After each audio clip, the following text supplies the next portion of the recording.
Hello കൂട്ടുകാരെ, ഇന്ന് നമ്മൾ കോളിഫ്ലവർ വെച്ചിട്ട് നല്ലൊരു പക്കോടയാണ് കേട്ടോ തയ്യാറാക്കാൻ പോകുന്നത്. നമ്മൾ ഈ ഉത്സവത്തിനൊക്കെ പോകുമ്പോൾ കിട്ടുന്ന ആ ഒരു കോളിഫ്ലവർ വറുത്തതുണ്ടല്ലോ, അതേ ടേസ്റ്റ് തന്നെയാണ്. അപ്പോൾ അതെങ്ങനെയാണ് നമുക്ക് വീട്ടിൽ തന്നെ തയ്യാറാക്കുന്നത് കണ്ടാലോ? നേരെ വീഡിയോയിലേക്ക് പോകാം.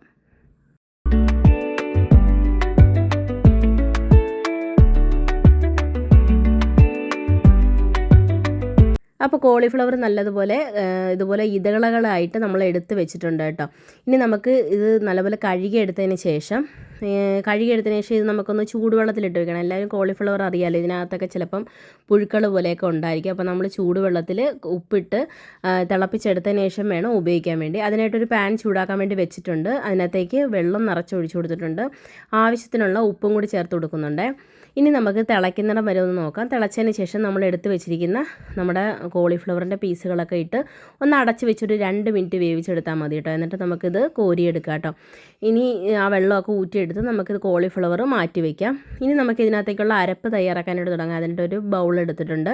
അതിനകത്തേക്ക് ഒരു 1/2 കപ്പ് കടലമാവാണ് ചേർത്ത് കൊടുക്കുന്നത്. പിന്നെ ഒരു 1/4 കപ്പ് അരിപ്പൊടി ചേർത്ത് കൊടുക്കുന്നുണ്ട്. പിന്നെ ഒരു 1/4 കപ്പ് കോൺഫ്ലോറും കൂടി ചേർത്ത് കൊടുക്കുന്നുണ്ട്.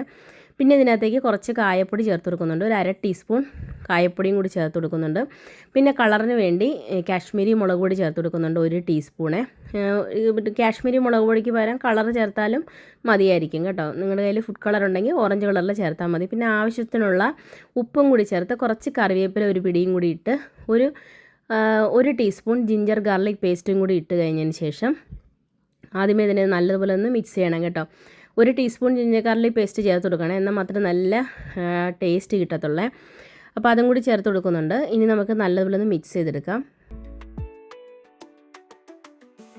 ആദ്യം ഒന്ന് മിക്സ് ചെയ്തതിന് ശേഷം നമ്മൾ ഇതിനകത്തേക്ക് കുറേശ്ശെ വെള്ളം ഒഴിച്ച് നല്ലപോലെ ഒന്ന് ഇളക്കി യോജിപ്പിച്ചെടുക്കുക. ഒന്നെങ്കിൽ ഫോർക്ക് വെച്ചിട്ടോ അല്ലെങ്കിൽ വിസ്ക് വെച്ചിട്ടോ ഒന്ന് ഇളക്കി യോജിപ്പിച്ചെടുക്കണം കേട്ടോ. കട്ടയൊന്നും ഇല്ലാതെ തന്നെ എടുക്കണേ. ആദ്യമേ തന്നെ ഒരുപാട് വെള്ളം ഒഴിക്കരുത്. കുറേശ്ശെ വെള്ളം ഒഴിച്ചാൽ മാത്രമേ കറക്റ്റ് ഒരു പരുവത്തിൽ കിട്ടത്തുള്ളൂ.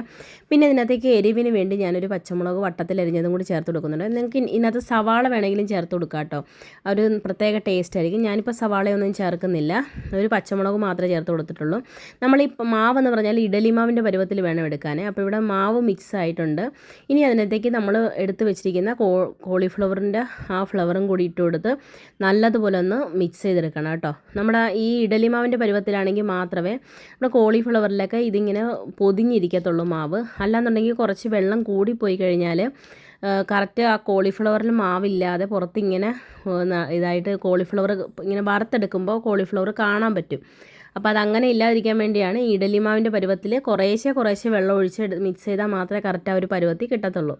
അപ്പോൾ നമ്മളവിടെ മാറ്റി വെച്ചിട്ടുണ്ട്. ഇനി നമുക്ക് അത് വറുത്തെടുക്കാം കേട്ടോ. അതിനായിട്ട് ഒരു പാൻ ചൂടാക്കാൻ വേണ്ടി വെച്ച് എണ്ണ ഒഴിച്ചു കൊടുത്തിട്ടുണ്ട്. എണ്ണ നല്ല ചൂടായി വരുന്ന സമയത്ത് നമ്മുടെ കോളിഫ്ലവർ ഓരോന്നോരോന്നായിട്ട് എടുത്തിട്ട് വറുത്തെടുക്കുക കേട്ടോ. മൊത്തത്തിൽ എടുത്തിടരുത്, കട്ടിയായി പോകും. അപ്പോൾ ഓരോന്നോരോന്ന് പീസായിട്ട് എടുത്ത് വെച്ചിട്ട് വേണം വറുത്തെടുക്കാൻ വേണ്ടി. അപ്പോൾ നമുക്ക് എല്ലാം ഇട്ട് വറുത്തെടുക്കാം. അപ്പോൾ അത് നല്ല ചൂടുള്ള എണ്ണയാണ്. തിരിച്ചും മറിച്ചും ഒക്കെ ഇട്ട് നമുക്ക് നല്ലതുപോലെ ഒന്ന് വറുത്തെടുക്കാം കേട്ടോ. ഇത് പൊട്ടിയൊന്നും പിടിച്ചിട്ടില്ല. ഓരോന്നോരോന്നായിട്ടാണ് ഇരിക്കുന്നത്. നമ്മളൊന്ന് ജസ്റ്റ് ഒന്ന് തവി വെച്ചിട്ടൊന്ന് ഇതാക്കി കൊടുത്തു കഴിഞ്ഞാൽ കറക്റ്റായിട്ട് അതിങ്ങനെ വിട്ട് വരുവേ. ആ ഒരു പരുവത്തിൽ വേണം നമ്മുടെ പക്കോട ഇരിക്കാൻ വേണ്ടി. ഇപ്പോൾ അതാ റെഡി ആയിട്ടുണ്ട്. ഇനി നമുക്കിത് കോരി മാറ്റാം കേട്ടോ. അത്രയേ ഉള്ളൂ. ഈ ഒരു കളറാണ് കറക്റ്റ് നമ്മുടെ പക്കോടയുടെ ആ ഒരു പരുവം. പുറമേയൊക്കെ നല്ല ക്രിസ്പി ആയിട്ട് ഇരിപ്പുണ്ട് കേട്ടോ. പിന്നെ ഒരു കാര്യമുണ്ട്, ഇത് നല്ല ചൂടോടുകൂടി കഴിക്കുമ്പോഴേ ആ ഒരു ടേസ്റ്റ് കറക്റ്റായിട്ട്. തണുത്ത് കഴിഞ്ഞാൽ ഇത് അത്ര നല്ലതല്ല. അപ്പോൾ ചൂടോടുകൂടി കഴിക്കുമ്പോൾ മാത്രം നല്ല ടേസ്റ്റി ആയിട്ട് നമ്മുടെ ചായയുടെ കൂടെയൊക്കെ നല്ലൊരു കോമ്പിനേഷനാണ് കേട്ടോ. അപ്പോൾ കുട്ടികൾക്ക് സ്കൂളിൽ കൊടുത്തു വിടാനാണെങ്കിലും നല്ലൊരു കോമ്പിനേഷനാണിത്. അപ്പോൾ അത്രയേ ഉള്ളൂ. നമ്മുടെ കോളിഫ്ലവർ പക്കോട ഇവിടെ റെഡി ആയിട്ടുണ്ട്. എല്ലാവരും ഒന്ന് ട്രൈ ചെയ്ത് നോക്കിയിട്ട് ഫീഡ്ബാക്ക് ഇടാൻ മറക്കരുത് കേട്ടോ. അപ്പോൾ ഇതുപോലുള്ള പുതിയൊരു വീഡിയോകൾക്കായി നമ്മുടെ ചാനൽ ഫോളോ ചെയ്യാനും മറക്കരുത്. അപ്പോൾ പുതിയൊരു വീഡിയോ ആയിട്ട് വരുന്നതിന് വരെ thanks for watching. Thank you. By.